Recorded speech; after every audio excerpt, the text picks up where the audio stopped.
Graça e paz, abençoados. Voltando aqui às manifestações da alma após a morte. A alma vira pó? Parte 4. Então, abençoados, o canal Luz da Graça agora vem prosseguindo na parte 4, né, sobre as manifestações da alma após a morte, perguntando se a alma vira pó. Como já explicamos, existem irmãos ensinadores em graça que diz que quando o homem morre, a sua alma ela vira pó, que a alma do homem é os neurônios do homem. E isto é um total equívoco de entendimento, porque alma é espiritual.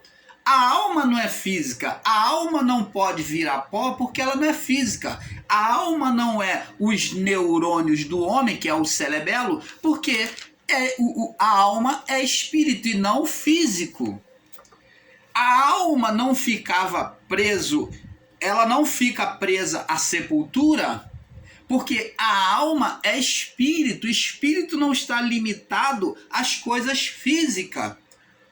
A alma, ela permanecia no passado dormente junto ao corpo. Não mais acontece isso. Era uma condição, um período intermediário, aonde os anjos, dentro do tempo, eles tinham o tempo para determinar a prisão das almas ou dos espíritos, se iria para o seio de Abraão ou se iria para o Hades, para o abismo. Então, ou ia para o seio de Abraão, ou conhecido paraíso, dito por Jesus, ou ia para o abismo.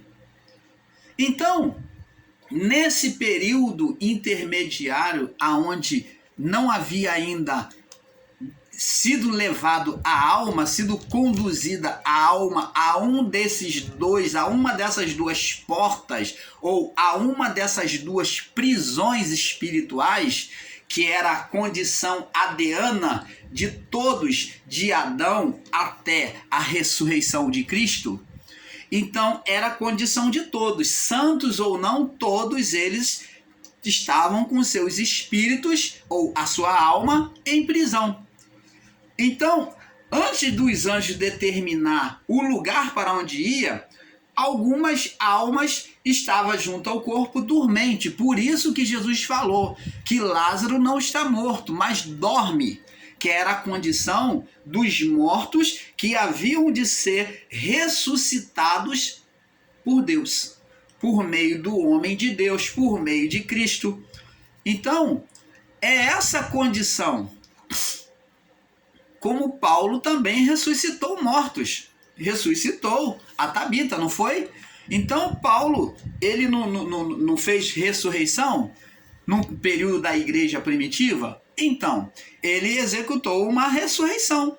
Porque a alma da menina, ou a alma do jovem que assistia, ou a alma daquele jovem, correção, a alma daquele jovem que assistia a pregação de Pedro, de Paulo, que estava Paulo, a pregação dele era longa, né? Ele tinha muitas coisas, muita revelação para falar, então aquele jovem, estando assistindo pendurado na janela, caiu abaixo e morreu. E então Paulo trouxe a alma dele de volta pela oração, pela determinação da fé. Então, é esse entendimento que temos que ter, que isto aconteceu no passado. Pode acontecer hoje, irmão Paulo? Até pode, se for propósito e vontade de Deus se manifestar, como já se manifestou após o período da igreja primitiva, após o primeiro século, com várias pessoas. Não foi só naquele período, mas já tiveram várias ressurreições aí, de irmãos, de irmãs que ressuscitaram. E aí? Porque a alma ainda estava junto ao corpo, porque era propósito de Deus se manifestar. Então, amados, não adianta querer limitar Deus e esses ensinadores da graça querer ser o sabe-tudo e querer comandar Deus, porque Deus ninguém comanda. Não adianta você querer negar o poder de Deus, meu irmão. Você que não acredita no milagre, não crê na cura, não crê em libertação, no poder da libertação, de expulsão de demônios. Não adianta você querer botar cabresto no Espírito Santo, porque o Espírito de Deus não se sujeita à vontade humana. Não adianta, porque Deus vai continuar fazendo e agindo da mesma forma. Então, fora esses ensinos em graça aí que querem encabrestar Deus e o Espírito Santo. Eles querem engessar o Espírito Santo, dizer que não há mais cura, que não há mais libertação, que não há ressurreição dos mortos. Então, que Deus é esse que está sendo anunciado? É um Deus paralítico? É um Deus que é uma múmia que estão apresentando aí em graça, que não faz nada, que só sabe um Deus tagarela, que fica falando palavras maravilhosas demais e falando por meio desses homens e não faz nada. Mas Paulo, o próprio apóstolo que eles confiam, que tanto muitos idolatram, ele disse: eu não vos vim pregar com palavras persuasivas, com palavras de convencimento humano, de persuasão humana, para convencer o homem, palavras bonitas, palavras eloquentes. Paulo disse: eu não vos venho pregar com palavras persuasivas, mas com o Espírito, com o Espírito. Espírito é poder.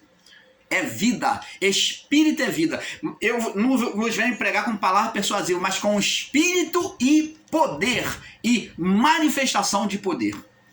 Então, amados, de que adianta tá aí esse montão de pessoas aí ensinando em graça, essas abobrinhas? Me perdoe dizer, eu estou aqui vomitando porque estou enojado com muitos ensinos em graça. Apesar de estar trabalhando e ensinando o Evangelho da Graça, mas estou enojado com muitas heresias, com muitos dominadores que se diz ser da graça, está dominando a mente das pessoas com a perversão da palavra. Pegam a palavra no sentido literal e estão ensinando errado, erroneamente, equivocadamente. E se acham certo. Por exemplo, dizem que não tem pecado, e diz que ninguém tem pecado, levando as pessoas a uma vida ociosa. Eu tenho diante de mim, tenho visto diante dos meus olhos, pessoas que ao entrarem e receberem o Evangelho da Graça, estão caindo na bebedeira, na farra, no mundanismo, porque ela recebeu a palavra e já está convicta dentro de si de que não há pecado, de que não há diabo, que não há condenação. Então, abençoados, que graça é essa que só vem para desconstruir a santidade, a integridade e a fé das pessoas? Então nós, o canal Luz da Graça, não concordamos com isso. E vamos rebater sim. Essa graça que tem sido apresentada é uma graça misturada, é uma graça fajuta, é uma graça demoníaca que só tende a tirar as pessoas da pouca base que elas têm recebido. Por isso que a palavra de Deus disse: aquele que tem pouco, aquele que tem, mais lhe será dado. Fala de conhecimento, não fala de materialismo não, de dinheiro não. Aquele que tem, mais lhe será dado. E aquele que não tem, até o que tem lhe será tirado. E essa graça que está sendo anunciada aí, em nosso meio, ela está totalmente corrompida, maquiavélica, maliciosa, escorregadia, com palavras, com literalismo, com palavras com deturpações, cheio de sofisma. É o que está sendo ensinado em graça. Eles não querem aceitar as verdades do sistema religioso. Por mais que o sistema religioso tenha os seus pontos de erro, mas eles não são homens, são mulheres suficientes para admitirem os pontos de verdade. E eu não posso suportar e aceitar isso. Porque verdade, meu irmão, verdade, minha irmã, tem que ser confessado, tem que ser dito, tem que ser admitido. Se é verdade, o irmão Paulo bate palma. Ele admite. O irmão Paulo tem a humildade de se curvar diante da verdade. Mas se é equívoco, mentira, não vamos cooperar, não vamos estar de acordo com esses irmãos, com esses ensinos. E muitos estão aí ensinando só equívocos, que a alma morre. Eles dizem que a alma morre, que a alma são os neurônios do homem, que Deus tudo é Deus, que Deus é bom, que Deus é bom, que Deus é mau, que Deus é luz, que Deus é trevas. É isso tudo, essa personalidade de Deus, como ele ora é bom e ora é mau, que tudo é Deus, que o mal que o assassino, o bandido, o traficante está fazendo é Deus, tudo é vontade de Deus, toda malignidade é vontade de Deus. Opa! Então, para que Deus mandou, então, os discípulos pregar o evangelho? Jesus disse, ide pregar o evangelho a toda criatura. Oh, amado, Jesus estava fazendo os discípulos de bobo, de palhaço? Que Deus é esse que faz um teatro que ele mesmo cria a palhafernália, ele cria um mal e depois ele mesmo vem lá e vem pedir para poder sanar o mal e tirar o mal? Que Deus ardiloso é esse? Que Deus nojento é esse apresentado em graça? É um Deus impuro, um Deus nojento, e esse Deus eu não aceito na minha vida. Esse entendimento desse Deus é totalmente equivocado, que está sendo ensinado em graça. Aonde Deus é bom e Deus é mau, aonde Deus, tudo é Deus, que o assassino mata, faz e acontece, é Deus, irmão. Não tem mais pecado, ninguém tem mais pecado, é mesmo? Então por que os discípulos, Jesus manda os discípulos a se conservarem puros, santos, e os discípulos, o próprio Paulo manda se consagrar, se fortificar no Senhor? Por que Jesus manda eles orar e vigiar? Então, para que então, se não tem pecado mais, por que então a exortação de se preservar em santidade? De se preservar puro para a salvação? Aí você vai me dizer, não, irmão Paulo, mas aquilo foi só para o povo do período do primeiro século, foi só até os anos 70. Depois dos anos 70, ninguém tem mais pecado. É mesmo? Prova para mim aonde é que está escrito. Mostra dentro da palavra que a partir dos anos 70 não haveria mais pecado. Mostra onde Paulo diz isso, ou quem quer que seja o discípulo que prova isso, que a partir dos anos 70 ou do fim de tudo não haveria mais pecado. Não tem. Eles não entenderam, é que eles não entendem a palavra, aí forçam a barra no seu entendimento, e você que come tudo que é lixo que eles pregam e está dizendo, amém, tô junto, tamo junto, glória a Deus, tá igual o povo do sistema religioso, que tá batendo palma igual foquinha, e é glória a Deus, e amém, aleluia. E o irmão tá dando um mau testemunho, tá falando que o diabo é bom, muitas das vezes, tá falando que o demônio entrou na vida dele, e o outro tá dando glória a Deus. Na graça está a mesma coisa.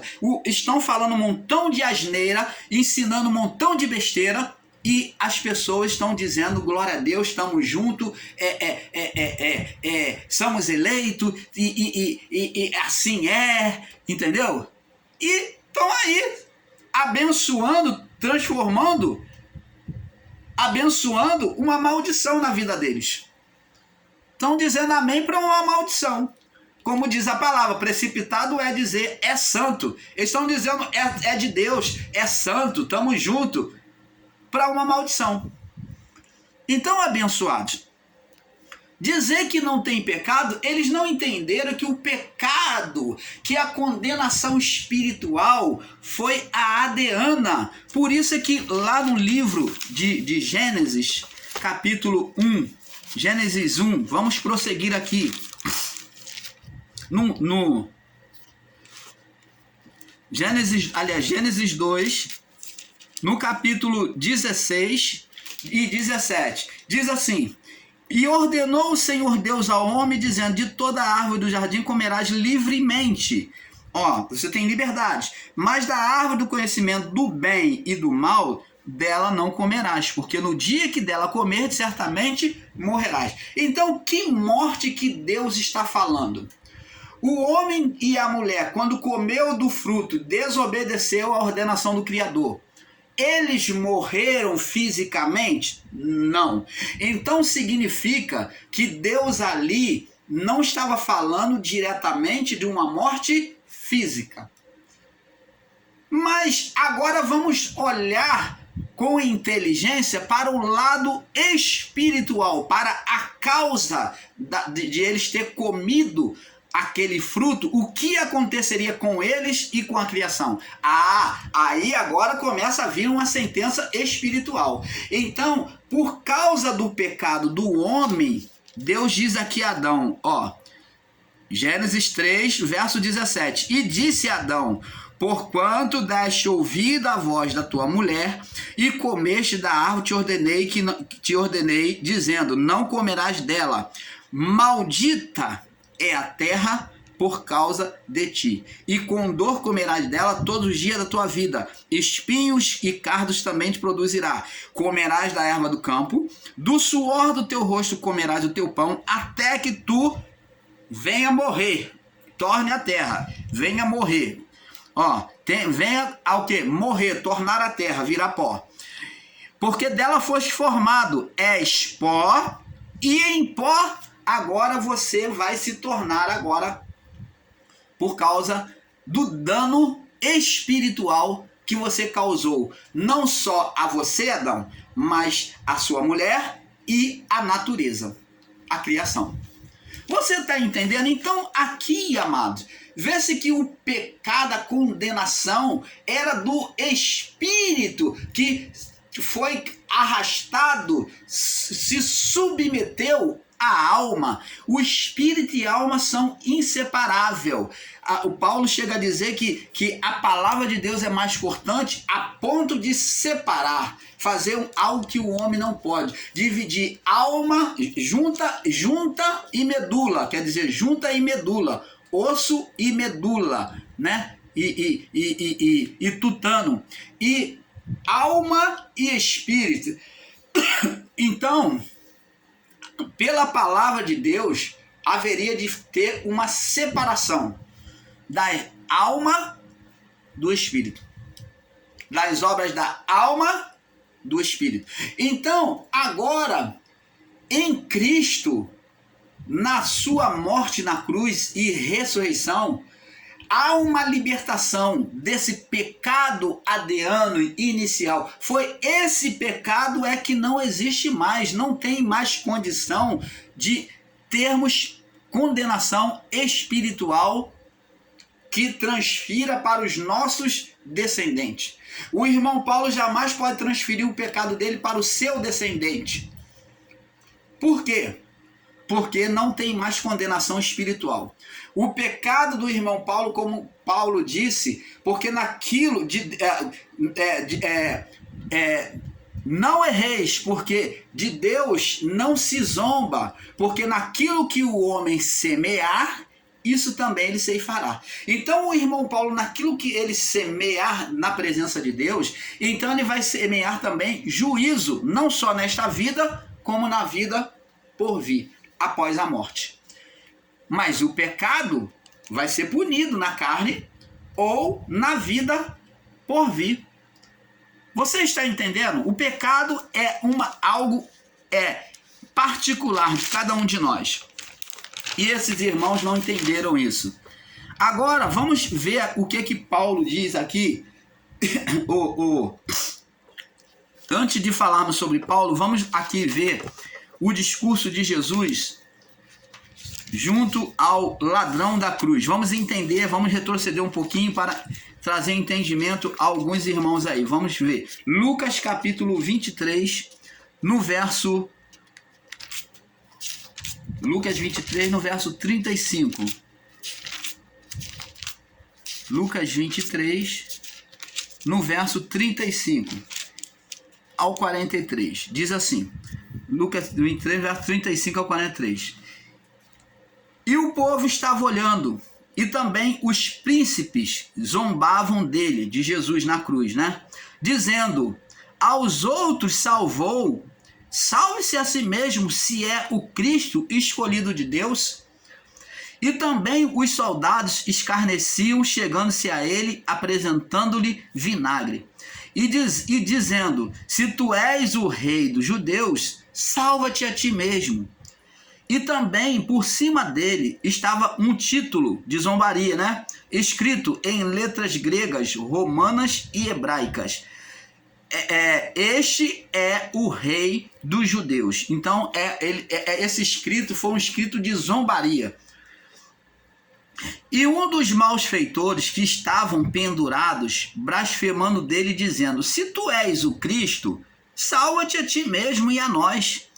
Respondendo, porém, o outro, repreendia-o, dizendo: tu nem ainda temes a Deus, estando na mesma condenação? Nós, na verdade, com justiça recebemos o que os nossos feitos mereciam, mas este nenhum mal fez. Ele justificou a Jesus, tá vendo? Ele reconheceu, esse outro reconheceu que Jesus não tinha mal nele. E disse a Jesus, né, esse outro ladrão: Senhor, lembra-te de mim quando vieres em teu reino. E disse-lhe Jesus: em verdade te digo que hoje estarás comigo no paraíso. Então, Jesus aqui fala para o ladrão, se compromete que naquele mesmo dia da morte deles, os dois estariam juntos no paraíso. Eles, como Jesus iria morrer em estado de condenação, é isso, meu irmão, minha irmã, você que está ensinando aí em graça, deve entender. Jesus morreu em estado de condenação, como está escrito em Isaías 53, já havia sido profetizado. Ele se fez maldito por nós. O castigo que nos traz a paz, a maldição, a condenação que nos traz a paz, estava sobre ele. E pelas suas pisaduras, pelo seu sofrimento, fomos sarados. Então Jesus se tornou maldito, ele se tornou amaldiçoado, condenado pelo pecado do mundo, não só daquela época, do início da criação, mas para todo o sempre. Ah, talvez você vai dizer: mas irmão Paulo, eu não estava lá naquela época, que né, tem muitos ensinadores aí, legalista, ensinando que nós não estávamos lá, então Jesus não morreu por nós. Jesus não perdoou os nossos pecados. É uma bruta ignorância, irmãos. É não entender as escrituras sobre o estado de condenação adeana. É dizer que o povo de Adão até a cruz, então, não estava em condição de morte espiritual. É você dizer isso. Por quê? Porque não compreender que nós também fomos livres dessa condenação, recebemos o perdão definitivo para a nossa vida, o mundo recebeu o perdão definitivo, todos que vierem, os que estão, os que vierem, receberam já, mesmo sem estar na existência dessa vida, mas já receberam o perdão definitivo do estado adeano por Cristo. Por isso que a palavra, o próprio Paulo diz que ele é sacerdote uma vez para todo o sempre.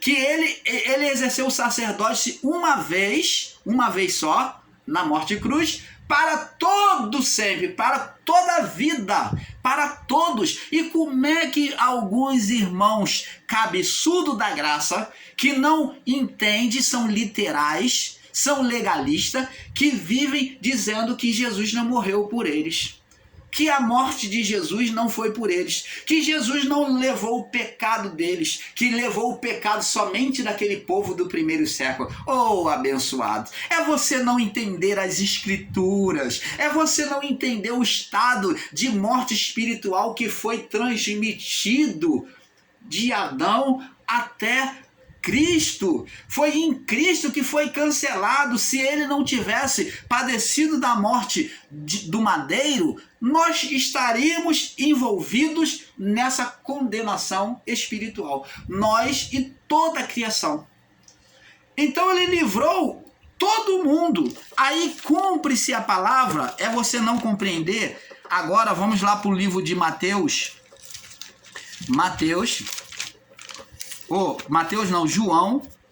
João, muito conhecido. Aqui, ó, João, capítulo 3, ó. Capítulo 3. É você não entender essa palavra. Talvez você pregue essa palavra, fala tanto, conhece tanto, mas não entendeu nada. E diz aqui, ó.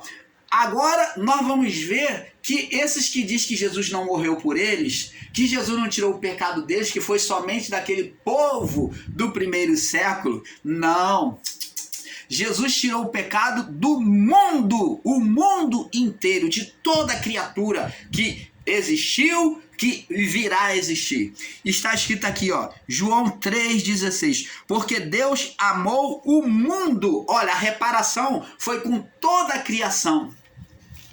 Com todos os viventes, os que já vieram, os que já foram, os que irão vir, os que estão e os que irão vir. Porque Deus amou o mundo de tal maneira que deu o seu Filho unigênito. Então a morte de cruz, ou a morte no madeiro, ou seja, na cruz ou no madeiro, foi para todos, todo o mundo em geral, e não o mundo deles, como está sendo ensinado aí, com legalismo, com literalismo de palavra. O mundo aqui é o cosmo. O mundo aqui é o cosmo, sim. Porque Deus amou o mundo, ó, toda a criação, a sua criação, de tal maneira que deu o seu Filho unigênito para que todo aquele que nele crê... Opa! Ei, vem cá. Ei, bota o ouvido aí, preste atenção no que o irmão Paulo vai te perguntar. Você, legalista da graça, você que ensina que Jesus só veio para os judeus, que só morreu para os judeus, para o povo do primeiro século, que não foi para perdoar o seu pecado, você que diz que não foi, que não existe mais pecado, né? Que Jesus só veio para tirar o pecado deles, ó, que não foi por causa de você. Olha só. Porque Deus amou o mundo de tal maneira que deu o seu Filho unigênito para que todo aquele que nele crê não pereça. Opa! Se ele veio morrer para aquele mundo, então como é que ele está dizendo aqui para que todo aquele, fazendo uma diferença, que nele crê, era condicional, não pereça, mas tenha a vida eterna. Se Deus tirou o pecado do mundo, não existe mais pecado, você legalista da graça que ensina que não tem mais pecado, como é que aqui está dizendo para que todo aquele que crê? Ora, somente os que crescem é que seriam perdoados? É o que está dizendo. Somente os que crescem é que seriam perdoados, crescem na palavra que seriam perdoados? É. Não pereça, mas tenha a vida eterna. Porque Deus enviou seu Filho ao mundo, ao cosmo, não para que condenasse o cosmo, o mundo, a criação, mas para que o mundo, para que o cosmo, a criação, fosse salvo por ele. Ele veio mudar o estado de condenação do mundo, aonde reinava o príncipe das trevas, o ser espiritual gerado por Adão e a sua mulher, ser Satanás, que dominava as mentes. Então ele se fez maldito, ele se fez igual na morte de cruz e condenou o quê? A morte por ele mesmo, nele mesmo. Condenou o homem do pecado. O homem do pecado se fez figura nele mesmo, ele se tornou culpado, aniquilando, esmagando o quê? A cabeça do diabo, de Satanás. E esmagar a cabeça de Satanás significa dizer que tirar a imagem negativa, a imagem de condenação adeana. Porque essa imagem nasceu a partir da mente de Adão e a sua mulher. Da mente. Por isso é que Jesus é chamado de cabeça da igreja. A cabeça, ela mostra a imagem da pessoa. Então essa imagem negativa gerou uma condenação espiritual diante de Deus. Gerou uma condenação. É essa cabeça da serpente, que a cabeça significa imagem. Essa imagem é que foi esmagada por Cristo na cruz. Ela foi desfeita, essa imagem de condenação. Então, abençoados, vamos agora em 1 Coríntios, né? Daqui a pouco vamos saltar para o próximo vídeo, né? Nós estamos se estendendo. 1 Coríntios capítulo 14. Vamos ver o que Paulo diz aqui. Ó, 1 Coríntios capítulo 14, no verso 13 e 15. Diz assim, vamos ler aqui. Olha só o que Paulo diz para você, do verso 15 ao 20, do verso 13 ao 15. Diz assim, por isso, o que fala em língua desconhecida, ora para que possa interpretar. Por que o irmão Paulo está trazendo esse ponto aqui? Porque isso para provar para aqueles que são dicotomistas, que diz que o homem só tem corpo e alma, que não é espírito, alma e corpo, eles não acreditam nessas três manifestações no homem, que é espírito, alma e corpo. Mas eles dizem que o homem apenas tem alma e corpo. Que o homem não tem espírito. Então Paulo vem dizer aqui, vamos ver se o homem ele é dicotomizado ou tricotomizado. Vamos ler aqui. Por isso, o que fala em língua desconhecida, ora para que possa interpretar. Então, Paulo está falando, o que fala em língua dos anjos, ore para que possa interpretar, porque é algo espiritual, então teria que orar para que Deus trouxesse a revelação, como Daniel orou para receber a revelação de Nabucodonosor.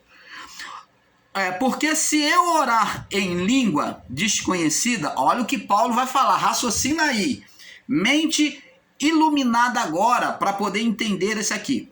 Porque se eu orar em língua desconhecida, em língua dos anjos, o meu espírito ora bem. Então, Paulo está dizendo, se eu orar em língua dos anjos, o meu espírito, falando da natureza divina no homem, que trouxe a vida, que traz vida ao homem.